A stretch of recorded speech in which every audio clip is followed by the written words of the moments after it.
샬롬 샬롬 샬롬 샬롬 샬롬. 하나님 사랑합니다. 여러분 주 안에서 사랑합니다. 네, 오늘 출애굽기 3장 말씀 1절에서 10절. 떨기나무 불꽃 가운데서 모세가 하나님의 음성을 듣게 되는 그런 부분입니다. 함께 은혜를 나누도록 하죠. 우리는 인생의 고난을 맞을 때 우리 자신을 돌이켜보는 계기로 삼을 줄 알아야 합니다. 특별히 우리 인생에 상상도 못했고 처음 맞이하는 여러 가지 고난들이 오죠.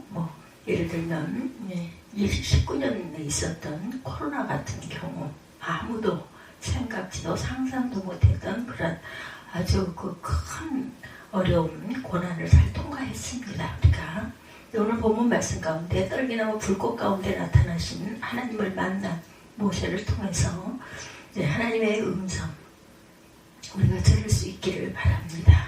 하나님의 부르심에 응답해야 되죠. 3장 4절에 말씀하고 있어요. 야훼께서 그가 보려고 돌이켜 오는 것을 보신지라 하나님의 떨기나무 가운데서 그를 불러 이르시되 모세야 모세야 하시매 그가 이르되 내가 여기 있나이다. 하나님이 이르시되 이리로 가까이 오지 말아라. 내가 선 곳은 거룩한 땅이니 내 발에서 신을 벗으라. 이렇게 말씀하셔요. 5절에 나일강에서 건짐을 받은 모세, 애굽왕의 공주의 그런 그 양 아들로 궁중의 문물을 잘 익히고 자랍니다. 그런데 그가 40세가 되도록 성장하면 한 번은 애굽 사람이 히브리 사람인 자기 형제를 치는 것을 보게 되죠. 좌우에 사람이 없음을 보고 그 애굽 사람을 쳐서 친 것이 그냥 죽어버립니다. 그래서 모래 속에 감추었어요. 이 일로 인해 모세는 애굽왕의 낯을 피해서 미디안 땅으로 피신을 하지 않을 수 없게 되죠. 이것을 본 사람이 있었습니다. 그래서 겁이 나서 도망을 갑니다. 근데 모세가 미디안 땅에서 미디안 제사장 르우엘이 7 딸들의 양떼를 먹이는 것을 도와준 것이 계기가 되어서 르우엘 제사장의 딸 십보라와 결혼을 하게 됩니다. 그러니까 제사장의 사위가 된 거죠. 그래서 40년의 세월을 보내게 됩니다. 그래서 어느 날 애굽왕도 죽고 이스라엘 자손들의 고된 노동으로 말미암아 탄식하며 부르짖고 있어요. 그 부르짖음이 하나님께 상달이 됩니다. 하나님께서 그들의 고통 소리를 들으셨어요. 아브라함과 이삭과 야곱과 세운 언약을 기억하시고 이스라엘 자손을 돌보시기 위해서 모세를 부르십니다. 그때 시내산에서 많이 볼 수 있는 그리스도의 고난을 상징하는 아카시아과에 속한 가시떨기나무 불꽃 가운데 우리의 죄를 소멸하는 불, 히브리서 12장 29절에 증거합니다. 그래서 소멸하는 불이 되신 하나님께서 나타나십니다. 그리고 모세를 부르시는 장면이 바로 오늘 출애굽기 3장 4절 5절 말씀이죠. 모세는 응답합니다. 내가 여기 있나이다 하고 대답을 하죠. 하나님이 이리 가까이 오지 말아라. 내 발에서 신을 벗어라. 5절에는 이렇게 말씀합니다. 이 광경은 마치 하나님께 성전에서 이사야를 부르실 때의 모습과 흡사하죠. 이사야 6장 8절에도 내가 또 주의 목소리를 들으니 주께서 이르시되 내가 누구를 보내며 누가 우리를 위하여 갈고 하시니 그때 내가 이르되 내가 여기 있나이다 나를 보내소서 하였더니 라고 증거하죠. 그런데 오늘의 우리 현실이 어떠한가? 로마서 12장 1, 2절에 보면 그러므로 형제들아 내가 하나님의 모든 자비하심으로 너희를 권하노니 너희 몸을 하나님이 기뻐하시는 거룩한 산 제물로 드리라. 이는 너희가 드릴 영적 예배니라. 너희는 이 세대를 본받지 말고 오직 마음을 새롭게 함으로 변화를 받아 하나님이 선하시고 기뻐하시고 온전하신 뜻이 무엇인지 분별하도록 하라 라고 명령하십니다. 이처럼 말세 마지막 때 주께서 우리를 부르고 계셔요. 우리를 목사로, 장로로, 권사로, 집사로, 또한 성도로 복음 사역에 사용하시기를 원합니다.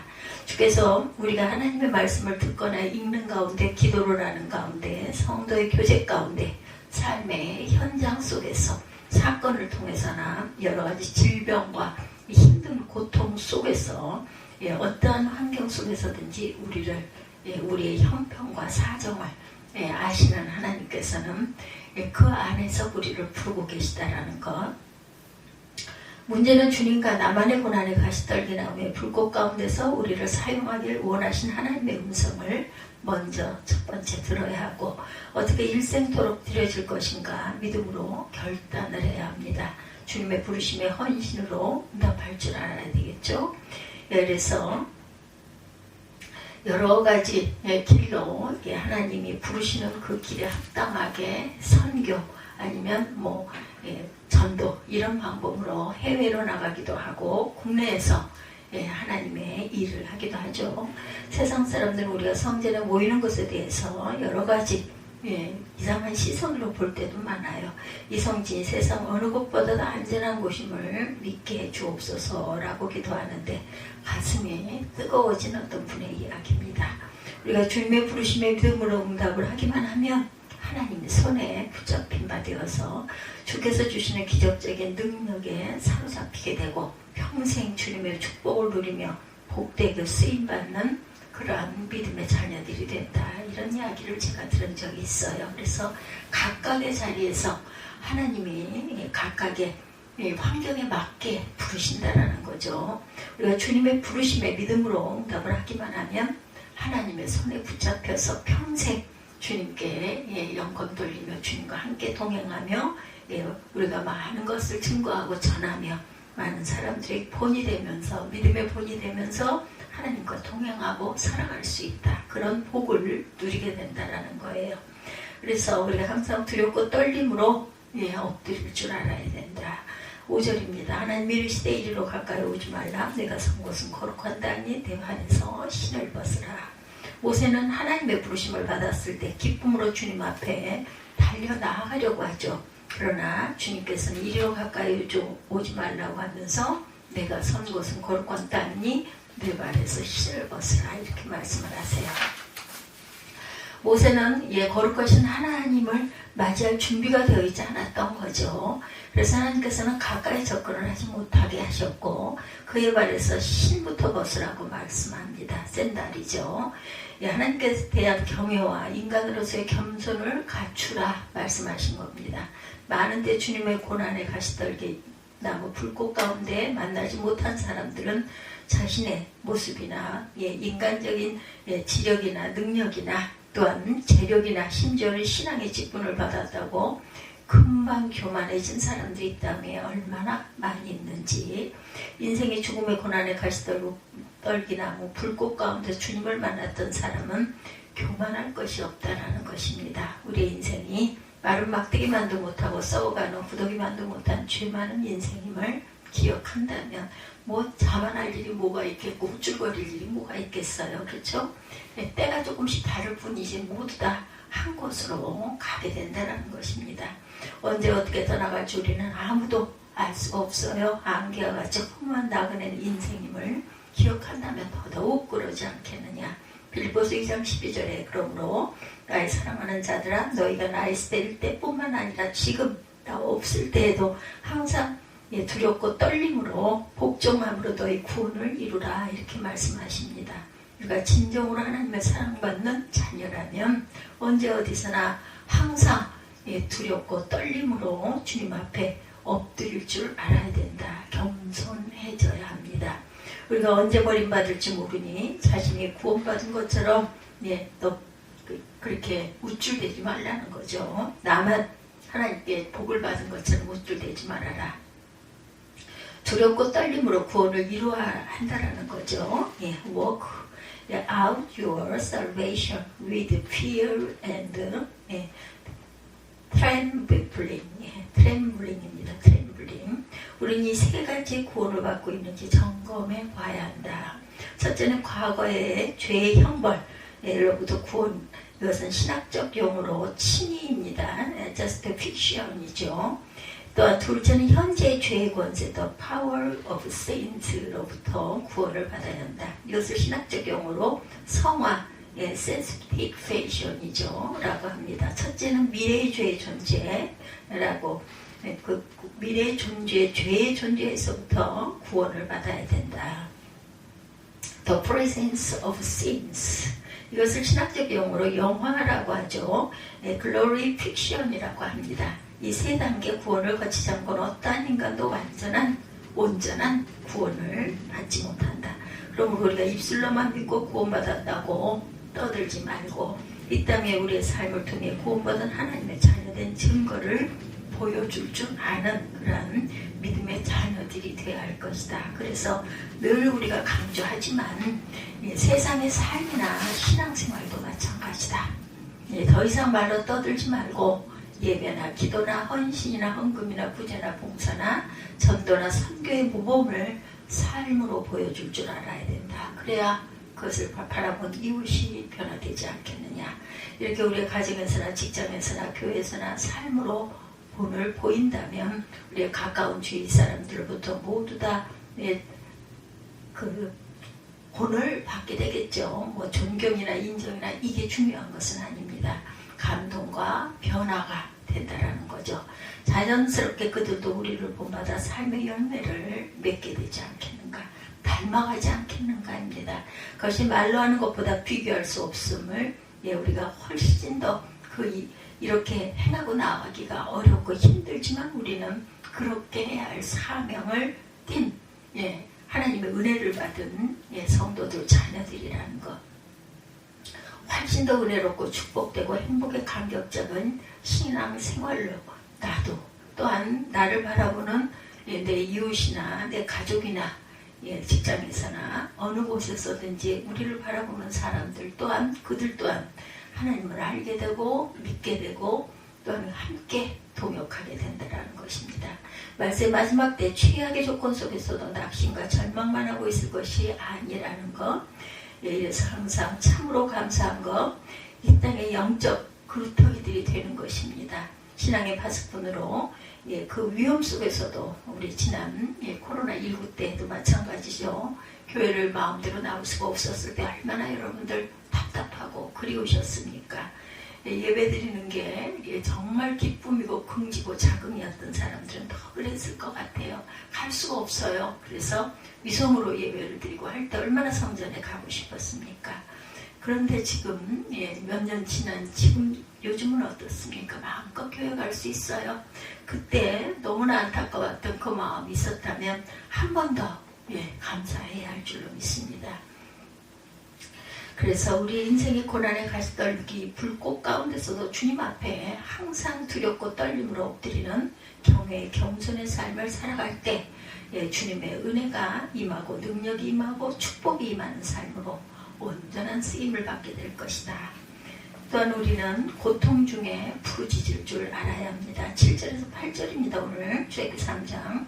야훼께서 이르시되 내가 애굽에 있는 내 백성의 고통을 분명히 보고 그들의 감독자로 말미암아 부르짖음을 듣고 그 근심을 알고 내가 내려가서 그들을 애굽인의 손에서 건져내고 그들을 이 땅으로 인도하여 아름답고 광대한 땅, 젖과 꿀이 흐르는 땅, 곧 가나안 족속, 헷 족속, 아모리 족속, 브리스 족속, 히위 족속, 여부스 족속의 지방에 데려가려 하노라. 이렇게 오늘 7, 8절에 말씀하고 있어요. 내가 애굽에 있는 내 백성의 고통을 분명히 보고 그들의 감독자로 말미암아 부르짖음을 듣고 그 근심을 알고 8절입니다. 내가 내려와서 그들을 애굽인의 손에서 건져내고 그들을 그 땅에서 인도하여 아름답고 광대한 땅, 젖과 꿀이 흐르는 땅, 곧 가나안 족속, 헷 족속, 아모리 족속, 브리스 족속, 히위 족속, 여부스 족속의 지방에 데려가려 하노라. 이제 가라. 이스라엘 자손의 부르짖음이 내게 달하고 애굽 사람이 그들을 괴롭히는 학대도 내가 보았으니 이제 내가 너를 바로에게 보내어 너에게 내 백성 이스라엘 자손을 애굽에서 인도하여 내게 하리라.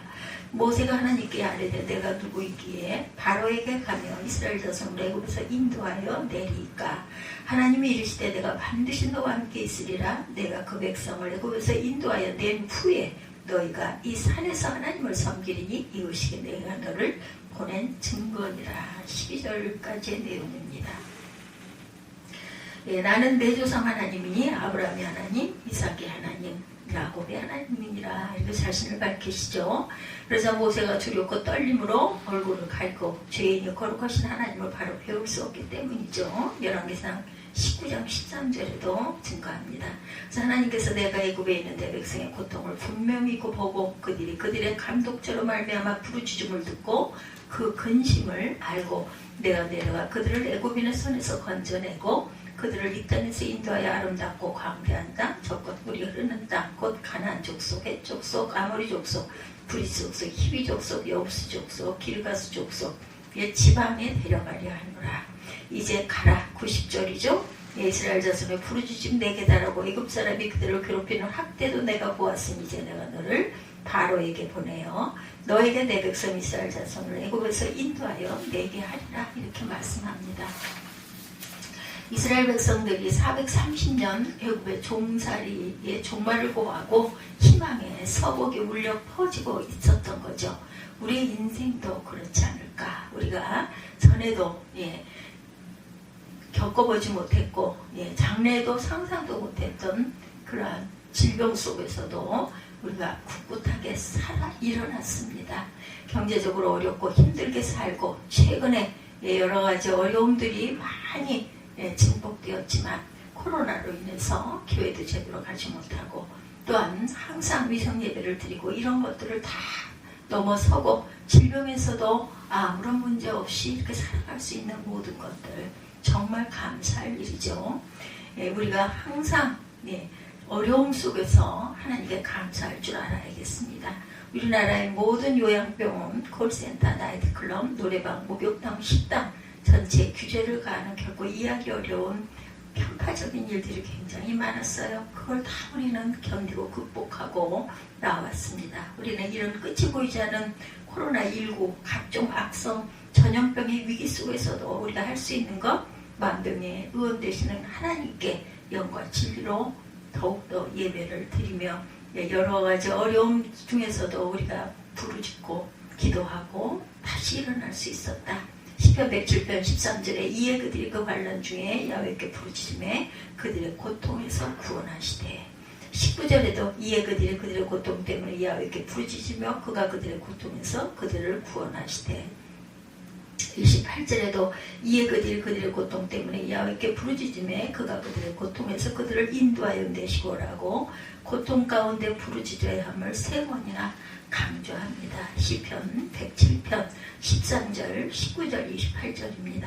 그래서 우리가 이런 어려움을 잘 극복하고 넘겨 오늘도 주님 앞에 이렇게 더욱더 기도와 감사를 할 수 있는 그러한 세월을 맞이했다라는 것. 많은 때 우리는 이 땅에 천년 만년 살 것처럼 착각을 하며 살다 어느 날 갑자기 떠나는 그러한 상황입니다. 우리 인생의 고난의 가시떨 불꽃 가운데 하나님이 부르짖으면 늘 응답할 줄 알아야 되겠다. 주님 안에서 두렵고 떨림으로 엎드려 고통 가운데 살아계신 주께 부르짖을 때 우리의 남은 여생이 주님을 새롭게 만날 수 있다는 것. 나이가 상관이 없습니다. 이르고 빠르고가 관계가 없습니다. 우리가 어려움 속에서 항상 주만 바라보며 주님께서 내 발에서 신을 벗어라 말씀하실 때 내가 어떤 상황에 내가 지금 놓여 있는지 주님 앞에 우리의 모든 것들을 내려놓고 겸손과 두렵고 떨림으로 응답할 줄 아는 믿음의 눈과 귀가 열리는 역사가 임하시기를 주님의 이름으로 축복합니다. 이제 연휴가 시작되었어요. 내일이 부정이죠. 그 연휴 가운데 우리 조금 여유를 가지고 하나님과 더 깊은 대화를 나눌 줄 아는 믿음의 자녀들 저와 여러분들이 되시기를 주님의 이름으로 축복합니다. 출애굽기 3장 말씀 1절에서 10절 떨기나무 불꽃 가운데 이런 제목으로 함께 은혜를 나눴습니다. 기도하시겠습니다.